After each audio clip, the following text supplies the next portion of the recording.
Greetings from the far side of the galaxy. I'm Fury, your host the most who has struck gold once more. The basic idea for this video is that I go through a few characters from myths and stuff who I think should be in Housamo. I'll even throw in a small event or whatever to explain them, cause why not? I gotta pad out this video somehow. The first myth who should be in Housamo is Atelac Naka from Lovecraftian myths. This character actually comes from the same story as Kaguya, the 7 Gaiuses. Also, here's a super cool fun fact cause I'm a fucking nerd. It's pronounced Gaish, and its plural is Gaishin. In the story, Atelac Naka lives in the same caves as Kaguya, who bums an offering onto them and they promptly bum it onto someone else. The offering is a human. In the concept of the story are these creatures so far above us they treat our entire existence like getting a pair of socks for Christmas. It's quite good. Atelac Naka actually does have a decent chance to appear in Housamo because they have been vagued. Specifically in Arachne's research file and a few offhand comments by Kaguya in Seaside Fashionista. This spider form gives Arachne some resemblance to a certain other spider, which causes transients from the world of the old ones to regard her with mixed feelings. And Kaguya casually mentions how Atelac Naka would take his offerings and sell them on the black market. My idea for the character is based on the little amounts of information we get from Kaguya and Arachne. A skeevy businessman or woman, it's hard to tell with Lovecraftian entities, who's the embodiment of a pawn shop owner. They're seedy, shady, and probably selling you a counterfeit good that's going to break in like 3 days. We could even take advantage of Arachne being infernal attribute and have Atelac Naka be her real self, the same way Hogan and Sanat Kumara are the real self in Shadow. Considering the nature of the character, they'd best be suited to a seaside event or something, but I'm leaning towards a festival since I want them to operate a stall or something. A simple idea for a plot is that Atelac Naka bought and sold something they shouldn't have, and now the protag has to go out and find it, forcing Atelac Naka to confront the nature of what they're doing. Characters who could get limited units for the event, let's go with Marduk, Agyo, and maybe Echo. The 3 of them are united in their naivete, assuming someone always has their best intentions at heart, which works for an event about a shady businessman. The next character I could see working well in Housamo is Inkidu. Babalim's roster needs to be filled out, so I figured we'd just go ahead and add him. While Marduk may be the main god, Inkidu is far more popular. He comes from one of the oldest stories in human history, the Epic of Gilgamesh. The Epic of Gilgamesh is about Gilgamesh, a legendary Mesopotamian king, and Inkidu, his best friend. Originally, Inkidu was supposed to be a divine punishment wrought upon Gilgamesh, but like a total Chad, he befriended him in a wrestling match. They slew monsters together and were generally some pretty cool dudes, but the gods decided to adjust their plans and kill Inkidu to punish Gilgamesh. Sounds like a pretty cool character, right?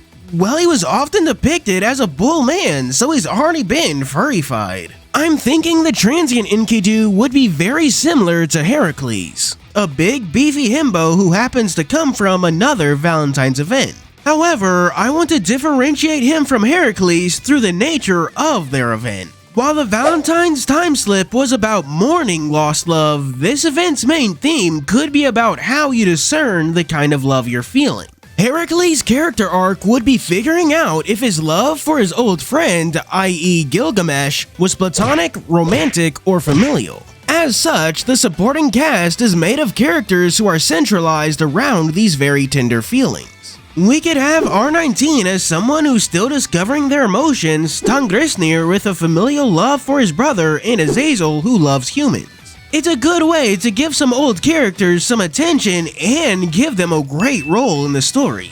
Real quick, since we're like halfway through the video, please like and subscribe, tune into my live streams on Mondays and Fridays, and donate to my Ko-fi and Patreon. Supporters get cool rewards. The next character I want in Housamo is Jack O'Lantern. He'll be from the world of Tir na Nog, cause didn't you know, the practice and story is Irish in origin. According to the original story, Jack was a conniving little sinner who was this close to being taken to hell. Thanks to some quick thinking and unfortunately not a fiddle contest, he gets the devil to agree not to take his soul to hell. However, when he dies, God certainly ain't letting him into heaven. So he goes to the devil to complain, but the devil ain't having any of that. He tears off Jack's head, places a turnip or some other kind of gourd, and sends him back into the world of the living with nothing but a lantern to light his way. This was thought to be an explanation behind the will-o-wisp phenomenon. I'd imagine that the transient's personality would be very similar to Nyarlathotep in that there's someone who delights in the mischief they cause. Some characters who'd get limited units for the event are of course Kimonkamui, Goemon, and Boogeyman. The reason I picked the three of them is that they're all characters who specialize in giving someone their just desserts. A perfect group for an event where you're hunting down a Halloween mischief maker.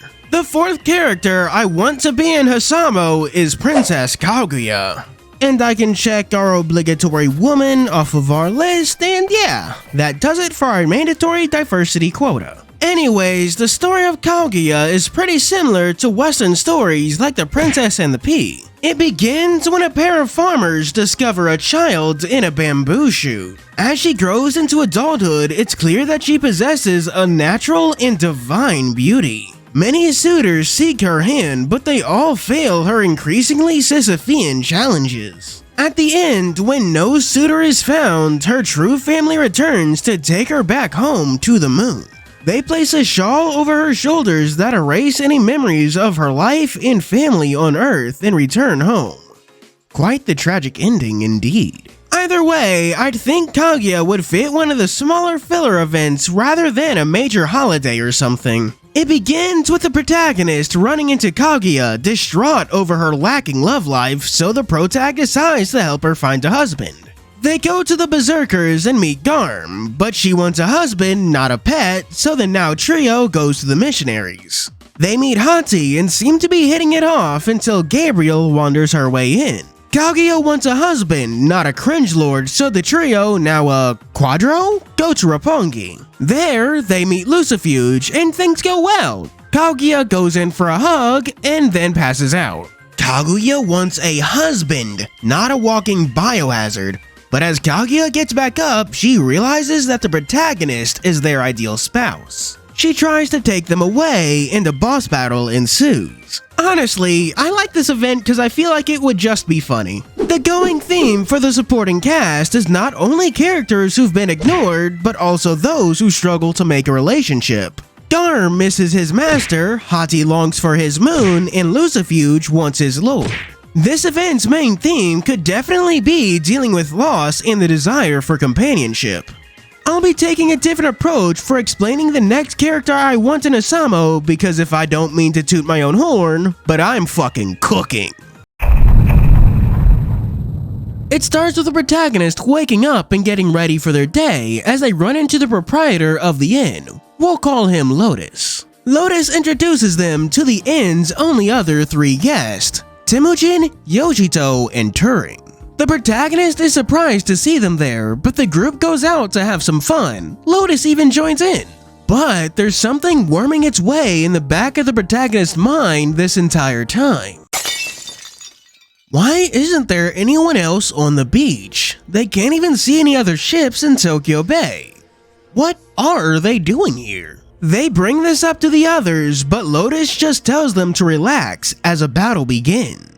Episode 2 begins with the protagonist waking up, meeting Lotus, running into Temujin, Yoshito, and Turing, and everything begins anew. That's because Lotus and his inn are based on the Lotus Eaters from the epic poem, The Odyssey. In the poem, the Lotus Eaters are a race of people who live on an island dominated by a very peculiar tree. By eating of its fruit, the sailors forgot of home and simply wanted to stay to eat more. I couldn't, have an entire race as a single unit, so I decided to embody the concept into a single character. I'd imagine that they'd be a lot like Oscar or maybe even Daikoku, nice and friendly on the outside but with a hidden darkness within.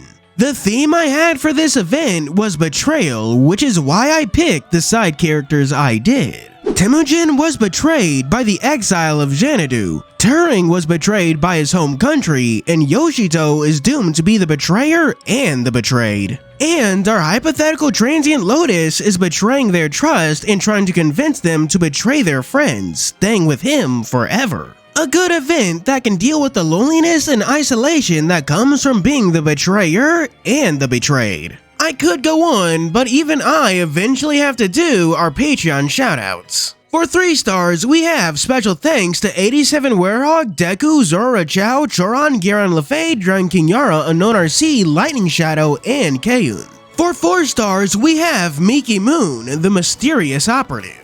And for our Super D2per special 5-star shoutouts, we have... First, we have Vanilla Flower amidst the pedal storm at the summit. Then, Poor Mage, the hero of the ring. Next, Sky King 64, the feisty festival general. And finally, Mahagasaur, the adamantine academic. Thank you for watching. Do remember to like and subscribe. And as always, I'm your host Fury, signing out.